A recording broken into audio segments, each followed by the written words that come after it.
Shalom Yashala. I'm going to start this lesson by giving all praise, all glory, all honor, all blessing, all wisdom belong to our power, Yahweh, Ba'Shem, Yahawashi, Ba'Shem, Wakwakudash. Double honors to the elders and apostles of Great Millstone that teach us well and will well through the Yakwakodash, and salutation to you, Akim, that's in highways and byways doing this work, and truth and sincerity throughout the four corners of the earth, and most respect unto the elect and those for the elect, sons and daughters of Yashala, that step in the way of righteousness in the name of Yahweh, Yahweh, Shalom, Shalom, Shalom. Today's lesson is about though they dig into hell, thence my hand shall take them.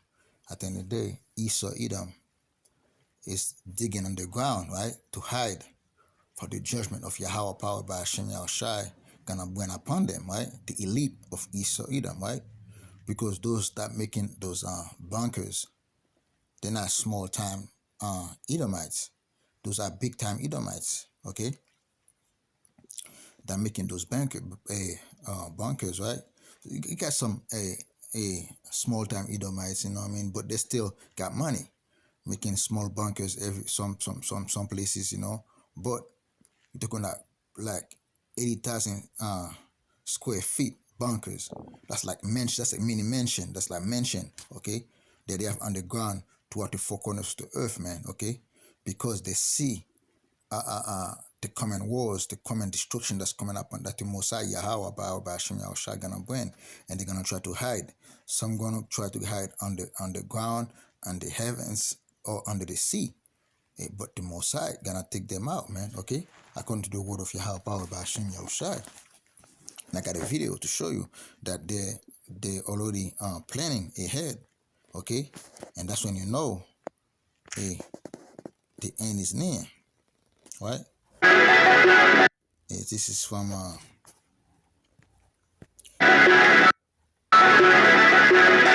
just look. This is Switzerland has more than 360,000 bunkers, right? This from John Iris. Looking at these bunkers, you start to realize, right? That's when you know Switzerland are hunted for hiding Switzerland bunkers, right? That's what they want you to see only. They're not gonna let you see the biggest one, the more futuristic bunker that they have, okay? That can hold 10 million, 5 million people. They're not gonna show you those things, right? Because it's not the interest for them to show you. They got place they can hide from the coming destruction. And that's why Switzerland is one of those neutral countries in the world, okay? Let's play that. How incredibly ambitious of a feat this is to drill into the side of a cliff and decide to build an entire network of tunnels. On the side of a cliff, okay? On the side of a cliff, right? The walk. Okay, let's play. That are connected and well armed and strategically placed so that you can hit the targets you want to hit. Oh look, there's another one. Oh my god, look at this. That is just at the base of this cliff. Oh my goodness. And it's hidden. The only reason I can see it is because I am above it. But if you're looking at it straight on, you don't see it. It blends in perfectly. Look at that. There's one behind all of these little facades. They're just guns that are hiding in the wall of this cliff. By the 1800s, the Swiss were really good at digging into mountains, building cable cars, trains. They got really good. And that prowess for digging became incredibly useful in the 1940s when their situation looked like this. Surrounded by fascist regimes that are quickly taking over Europe very effectively, these two allies, Italy and Germany, with Switzerland kind of sandwiched right in the middle. Neutral Switzerland wanted to stay out of the war, so they did whatever it took. But one of the major things they did when they wanted to stay neutral was they started digging.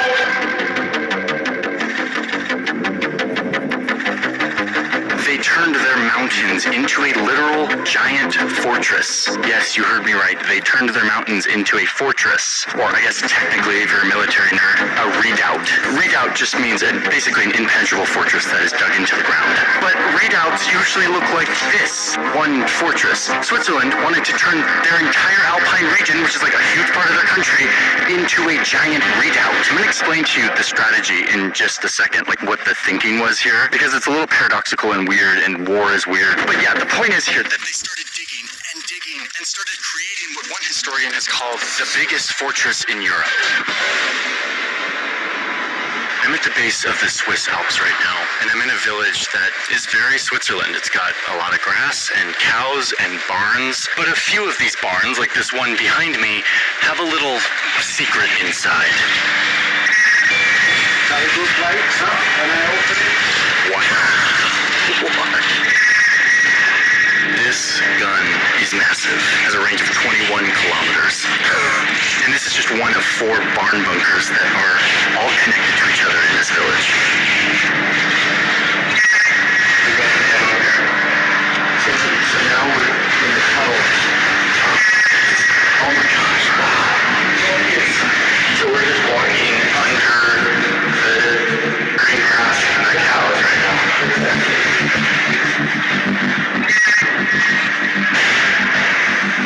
Oh my goodness. Wow. Something to grenade. You have to use this shell for the explosions actually. And the whole thing is like that. Oh, yeah. Those are the people that have to be quiet if they need to protect all our army secrets. Normal people and the soldiers say, hey, shh, quiet. Yeah. All top secret.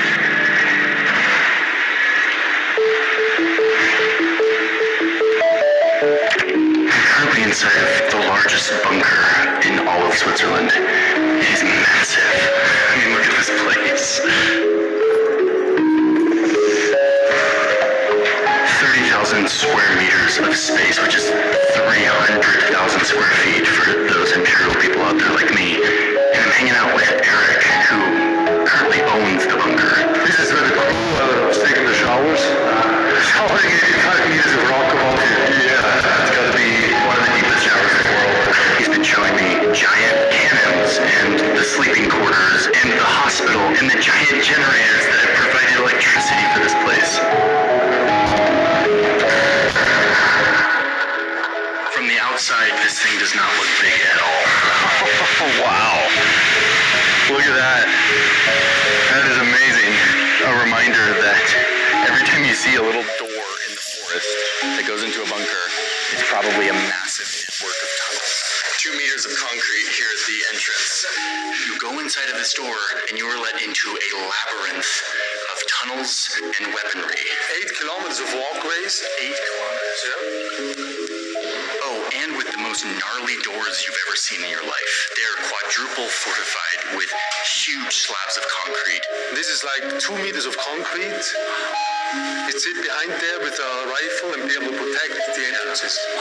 No one is getting into this bunker anytime soon. There's a bunker right here. Look at this. This is not a rock. This is a door. These little doors in the middle of the forest. So unassuming, so benign, but boy, if you knew what was inside.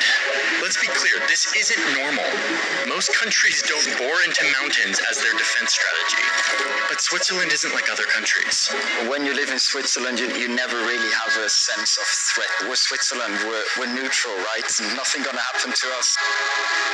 So instead of forming alliances and sending troops, they dug. And the results are nearly 10,000 of these, scattered all throughout the country. And that is what I have been searching for. Okay, where are you, my bunkers? Where are you, my bunkers? I see something down there. That is not natural erosion on this cliff. I keep looking for more and more, and I'm realizing there are too many for me to fly to. Like, there are dozens up there. This cliff is just riddled with little windows, totally primed and prepped to just light up this entire valley if there was an invading army from the north. Oh, and it's not just the mountains. I also discovered hundreds of thousands of bunkers dug under Swiss homes, a further expression of the Swiss habit of digging to remain neutral. The bunkers are at the center of a discussion that is heating up as the world becomes dangerous again. So Switzerland is once again... As you can see, Yashala, 360,000, more than 360,000 bunkers in Switzerland.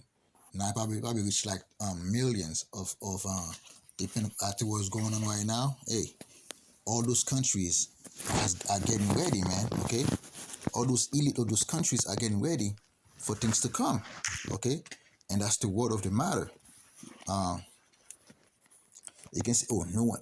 This is like said some of those bunkers are impenetrable. Hey, that's a lie, because Esau got a gun bunker busters, man. Okay, to dig into those mountains and destroy them. Okay, but in the day, those modern bunkers they have now probably more solidified in a way to protect themselves, right? And the way that nation right here is like they say, like echo this thing, it's a neutral country. You bet your dollar they're not Esau gonna attack Switzerland, because that's where their money, their gold, their silver is protected, and that's when you know Esau know exactly what he's doing. Okay, and that's how they're gonna fight against each other. But in a way, to make it seem like under nuclear war, no one gonna survive, but Esau know exactly where to hide. Okay, let's go to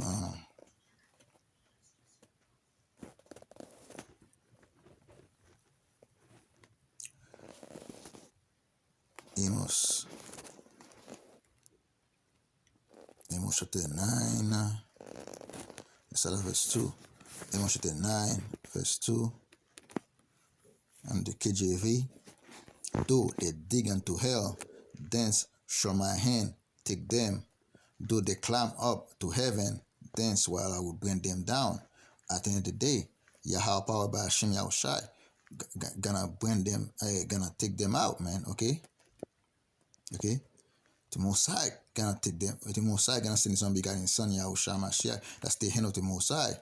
This is thou shall my hand take them. The Most High Yahawashi gonna go down there and take them, man. Okay, take with the angels. Do they climb up to heavens? Thence will I bring them down. They're gonna go into the heavens. They're gonna go in space and try to hide from the coming destruction. But the Most High gonna bring them down. And though they hide themselves in the top of Carmel, that's let's see what's Carmel mean, right?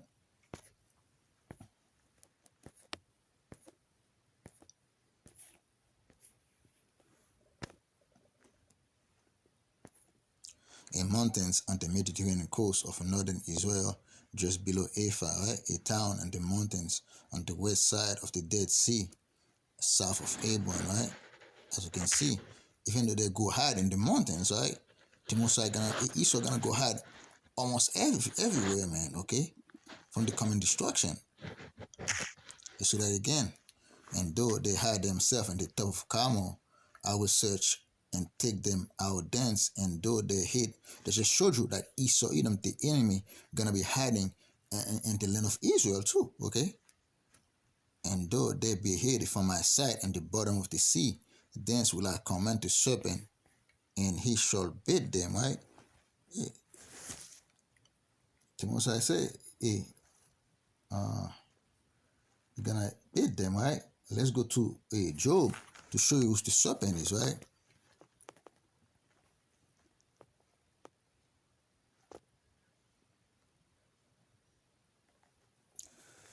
And what was the serpent that's gonna bite them? Let's go to Job. Okay, Job 44. Job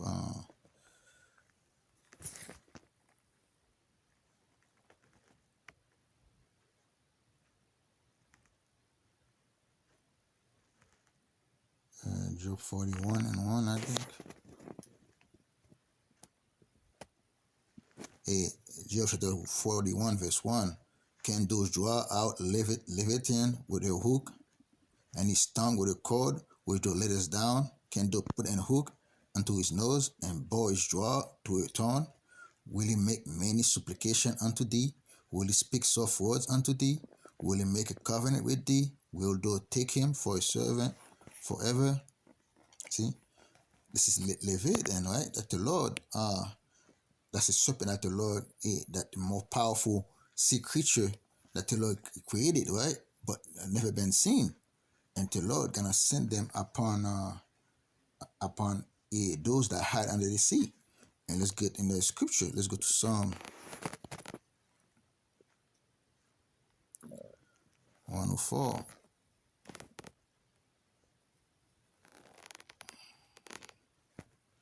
Verse 26.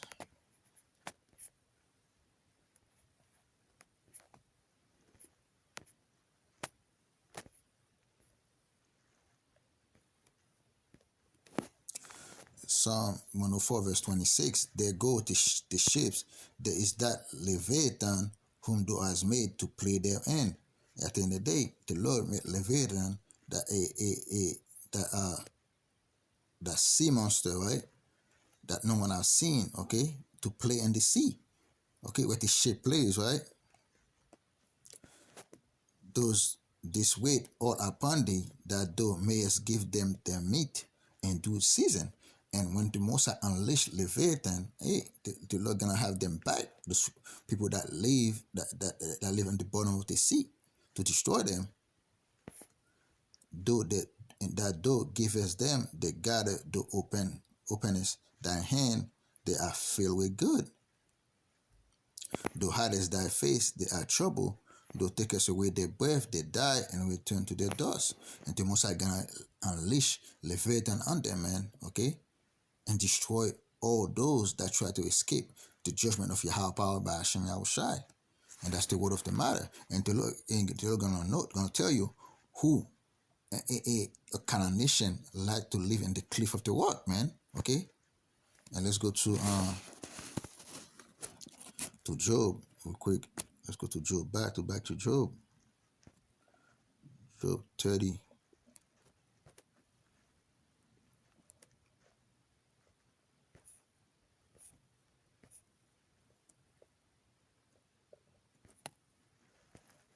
Job 30 verse 5. They were driving forth from among men. They cry after them as of a thief that dwell in the cliff of the valley and cave of the earth and in the works. You see, Esau, Edom is wheresoever they live at, they dig those bunkers, man, and hide in the cliff of the works. Like this guy saying, the side of the cliff, man, okay? And the cave of the earth. And Esau's making the earth an open cave, okay? But they have cities, okay, on the mountains, right? And to hide themselves, right? Let's do that again. Job 30 verse 5. They were driving forth from among men. They cry after them after a thief. And Esau's the biggest thief, the biggest robber, the biggest murderer upon this earth, that dwell in the cliff of the valleys, right? And cave of the earth and in the rocks. They dig inside the rocks. They say, hey, those Switzerland, right? They became master of if bunkers, dig into holes in the mountains, right? Into rocks, okay? And among the bush, they bray under the nettles. They were gathered together. They were children of fools, children of base men. They were violent in the earth. And Esau's a vile man, okay? And they are violent in the earth. And that's why they're destroying the earth, so they think they can hide from destruction, okay? That Yahweh by Hashem Yahshai gonna bring upon this earth by having them fighting amongst each other, man. And let's go to Obadiah.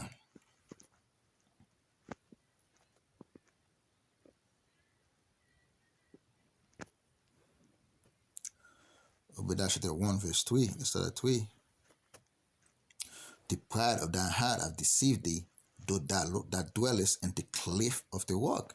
Again, the guy says cliff at the side of the cliff. The cliff and the cliff of the rock whose habitation is high. Esau go on those mountains, right?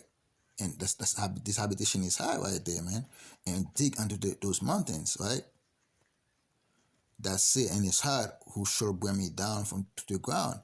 As soon as, even though the habitation is high, they look down. It's like they're mighty. Okay, they are the greatest military on earth. As you can see, they dig in the mountains and say to themselves, hey, no one, those bunkers are impenetrable. We're sitting high, we're looking down, and we're gonna shoot at you. Okay?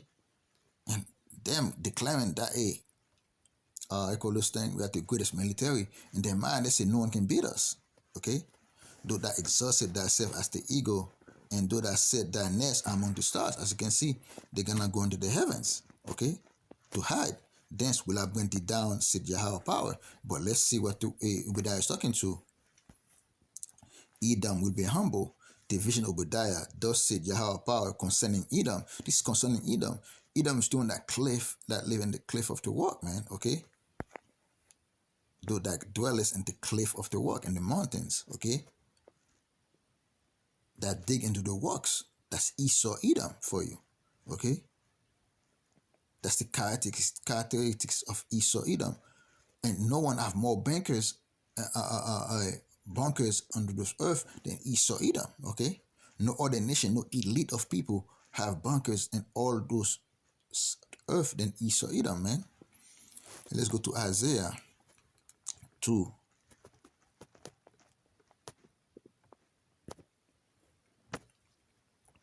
Start at 12. Isaiah chapter 2, verse 12 in the KJV, right?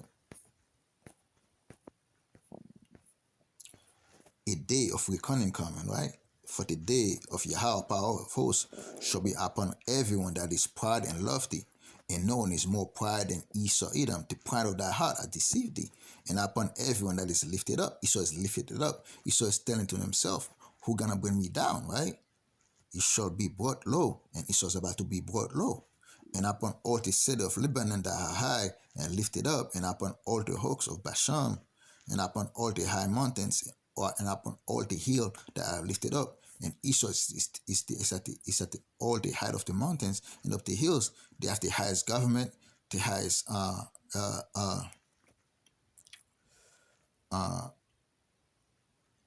systems, okay, of government in the world, and they have the biggest armies. And upon every high tower and upon every fence wall, okay, the army is ready to fight, okay, and that's what they're asking themselves, who's gonna beat them, right? And upon all the ship of Tarshish and upon all pleasant pictures, right? And the loftiness of men shall be bowed down, and the haughtiness of men shall be made low, and Yahweh power alone shall be exalted in that day. The Lord gonna bring the exaltation of man, especially Esau, Edom, the so-called white men, all those Syrian nations that think they're lofty, no one can beat them down, right? But the Lord is mostly speaking with Esau, Edom, man, okay, because they're ruling the earth that we live in. All the idols he shall utterly abolish, and they shall go into the holes of the rocks and into the cave of the earth for fear of Yahweh power and for the glory of his majesty when he arises to shake terrible the earth. The Lord is about to shake terrible the earth, and those elite of Esau, Edom, those mountains, those hills, okay, they're gonna go hiding in this cave, in the cliff of the rock, man, in the holes of the rocks. You see how they're doing, they dig, let's see, at least 20 miles, 9 miles, 10 miles, 20 miles of whole dig deep onto some cities not even 10 miles.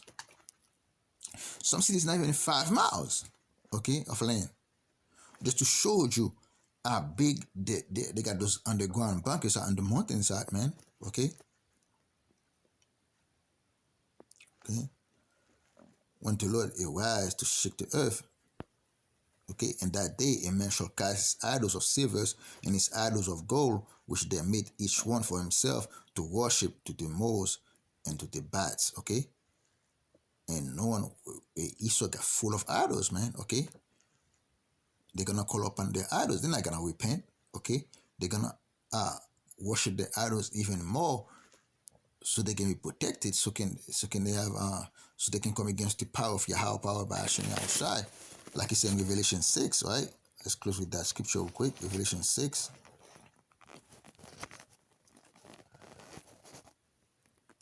Verse 14.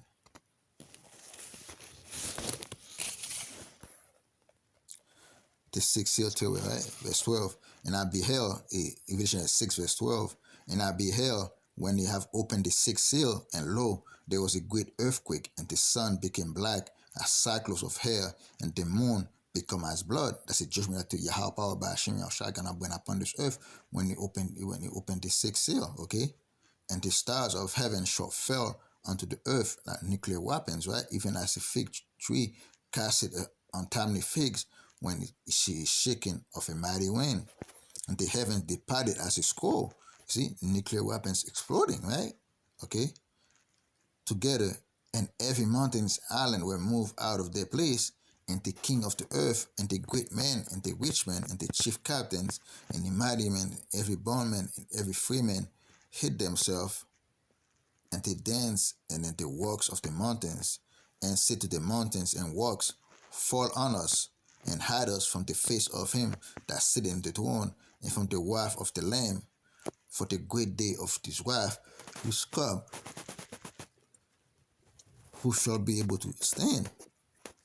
See, when the great day of this wrath is come, who shall be able to stand? At the end of the day, they're gonna ask the mountains to fall upon them, man. When they hide on the mountains in the works, okay, that's why they have all those bunkers, man, so they can hide from the judgment of Yahweh power by Hashem Yahawashi. Okay.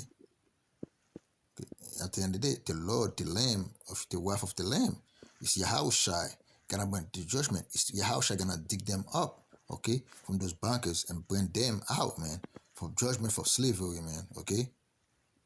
Let's see that in verse 17. For the great day of his wrath is come, who shall be able to stand? No one at that time, no one gonna be able to stand, and a lot of those bunkers gonna crumble, and a lot of those elite gonna die in this one. A lot of those people gonna die in those bunkers, but most of the elite, they're gonna survive the third war, okay? And they're gonna be the first fruit of slavery, like the elders the elders and Apostle Great Millstone like to say, man. Okay, they're gonna be the first fruit of slavery.